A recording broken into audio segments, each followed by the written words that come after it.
শেহতীয়া ৰাজনীতি বুলি নাই, যেহেতু আজি এটা ভাল কামত মই অংশগ্ৰহণ কৰিছোঁ আৰু যেহেতু মই নিজে কৈছোঁ যে মোৰ যিখিনি প্ৰতিক্ৰিয়া যে আমাৰ মঙলদৈ বিধানসভা সমষ্টিটোৰ ডিষ্ট্ৰিক্ট হেডকোৱাৰ্টাৰ হিচাপে যথেষ্টখিনি কাম কৰিবলগীয়া আছে। আজি অলপ দিন আগতে আমাৰ ধুলা হাইস্কুলত আমি চৰকাৰৰ ফালৰ পৰা এটা আঁচনি পাইছোঁ, প্ৰায় 8 কোটি টকা ইয়াতে পাইছোঁ আৰু কিছু তেনেকুৱা কাম কৰিবলগীয়া আছে। কাৰণ আমাৰ যিটো মঙলদৈ হাইৱে আছে, হাইৱেটোৰ আমি উত্তৰ চাইডটো ওখ ঠাই, তাতে মানুহবিলাকৰ যিখিনি আছে পাৰ্মানেণ্ট নেচাৰৰ, আৰু বাকী চাইডটো ব্ৰহ্মপুত্ৰৰ ওচৰ চুবুৰীয়া অঞ্চল হয় আৰু সেই অঞ্চলবিলাকত বানপানী যথেষ্ট প্ৰকোপ আছে আৰু প্ৰত্যেক বছৰে যথেষ্ট বানপানী হয়। জিলাখন যথেষ্ট কাম কৰিব লাগে আৰু তাতকৈ ডাঙৰ কথা যে আমাৰ জিলাখন এছপিৰেশ্যনেল ডিষ্ট্ৰিক্টত তালিকাভুক্ত হৈছে।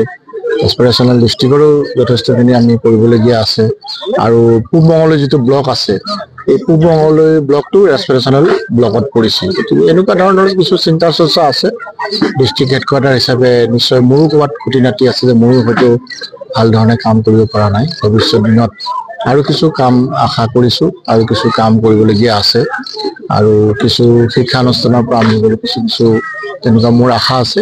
গতিকে মই চৰকাৰৰ লগত সহযোগিতা আগবঢ়াইছোঁ। আমাৰ যিখিনি উন্নয়নমূলক কাম কাজৰ ক্ষেত্ৰত সমষ্টিৰ স্বাৰ্থত মই চৰকাৰৰ লগত কাম কৰিম বুলি মই এটা কথা কৈছিল যে শৰীৰটো কংগ্ৰেছত থাকি আপোনাৰটো বিজেপিত থকা মানুহতকৈ বিজেপিত যোৱাই ভাল। এই সন্দৰ্ভত আপুনি কি কব?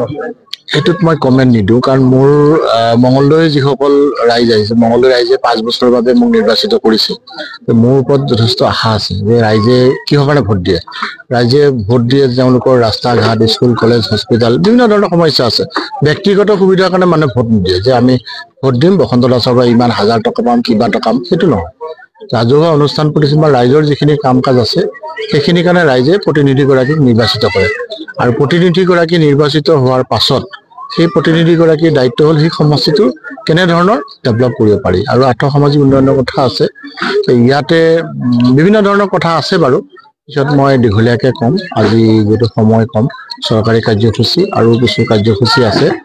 গতিকে মোৰ কথা যে মোৰ সমষ্টিলৈহে, মোৰ বেলেগ আৰু কোনো মোৰ যিহেতু মই 3বাৰ MLA হ'লোঁ, গতিকে মোৰ পাবলগীয়াও নাই, হেৰাবলগীয়াও নাই। মইতো খোলাকৈ কৈছোঁ। দল সলনি কৰাটো নাই, সেইটো কথা এতিয়া অহা নাই। যিহেতু মই কৈছোঁ যে মোৰ যিটো বক্তব্য যে মই সমষ্টিৰ স্বাৰ্থত চৰকাৰৰ পৰা আৰু কিছু কাম মই আনিব লাগে, সেইটোৱে উদ্দেশ্য।